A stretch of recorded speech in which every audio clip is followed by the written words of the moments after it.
श्री रामचरितमानस के बालकांड में गोस्वामी जी लिखते हैं कि साचे हो उन्हें के मोह न माया, उदासी ने धनु धामु न जाया। पर घर घालक लाज न भीरा, पर घर घालक लाज न भीरा। बांझे की जाने प्रसव के पीरा, बांझे की जाने प्रसव के पीरा। माता मैना बहुत दुखी होकर के और नारद जी को कोसती है, कहती है कि सचमुच उनके न किसी का मोह है, न किसी के प्रति माया है, न उनके धन है, न उनका घर है, और न उनकी स्त्री ही है। वे सबसे उदासीन है। इसी से वे दूसरे का घर उजाड़ने वाले हैं। उन्हें न किसी की लाज है, न किसी का डर है। भला बांझ स्त्री प्रसव की पीड़ा को क्या जाने। माता मैना जी बड़े दुखी होकर के नारद भगवान के भला बुरा कहती है कि नारद मुनि तो वास्तव में किसी से न मोह करते हैं या माया भी नहीं करते किसी के प्रति। वे सदैव ही उदासीन रहते हैं, इसलिए उन्हें न धन की चिंता है, न घर परिवार की। ऐसे लोग दूसरों के घर का सुख बिगाड़ देते हैं, क्योंकि उन्हें उसका दुख समझ में नहीं आता। जैसे कि जिस स्त्री ने कभी प्रसव का दर्द नहीं सहा हो, तो वह उस पीड़ा को कैसे समझ सकती है। यह अद्भुत चौपाई मां का वेदना को व्यक्त कर रही है और कहते हैं जीवन के गहरे रहस्य को उद्घाटित करती हुई यह चौपाई कि बिना अनुभव के दिया गया ज्ञान अधूरा होता है। माता मैना के सिद्धांत में भी यह भगवान नारद मुनि के प्रति है, परंतु नारद मुनि तो पहुंचे हुए ज्ञानी है, लेकिन वास्तविकता है कि संसार में जो अधूरा ज्ञानी व्यक्ति होता है उसका ज्ञान सदैव ही डेंजरस होता है। जीवन में सच्चा मार्गदर्शन वही तो दे सकता है जिसने उस मार्ग को स्वयं अनुभव किया है, जिसने उस मार्ग पर स्वयं चला हो, क्योंकि जो चलता है उसी को अनुभव होता है। केवल शब्दों का ज्ञान पर्याप्त नहीं होता, अनुभव ही वास्तविक ज्ञान का आधार होता है। शब्दों में तो आप जो किसी को कहेंगे वो आपसे बढ़ चढ़ करके बहुत बड़ी बड़ी बातें कह देगा, बहुत ज्ञान की बातें करता है हर व्यक्ति, परंतु क्या उस ज्ञान पर वह व्यक्ति चलता है? क्या उस ज्ञान का हानि लाभ उसने महसूस किया है? जिसने उस ज्ञान को अपने जीवन में उतारा ही नहीं, तो वह उस ज्ञान का अनुभव कैसे कर पाएगा? उसके हानि लाभ कष्ट सुख आनंद को कैसे समझ पाएगा? इस भाव को समझने की आवश्यकता है। कई बार लोग बिना सोचे समझे सलाह देने लगते हैं, लेकिन हर सलाह का प्रभाव किसी के जीवन पर बहुत गहरा पड़ जाता है।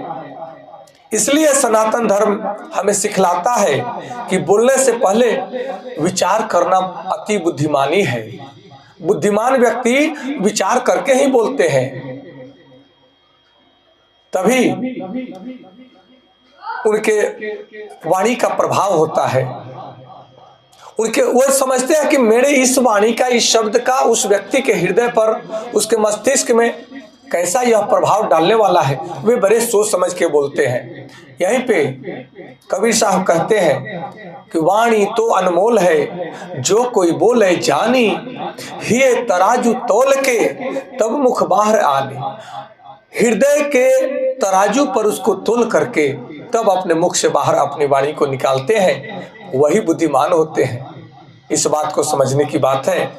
कहते हैं सहानुभूति मनुष्य का बहुत बड़ा गुण है। दूसरों के दुख को समझने की क्षमता जिसमें होती है वही तो ज्ञानी है, वही तो बुद्धिमान है। और दूसरे के सुख को कैसे बढ़ाया जाए जो व्यक्ति सोचता है, समझता है, वही संत है। इस भाव को समझने की आवश्यकता है कि जब मनुष्य दूसरे के दर्द को महसूस नहीं करता तब तक वह सच्चा मानव कैसे बन सकता है।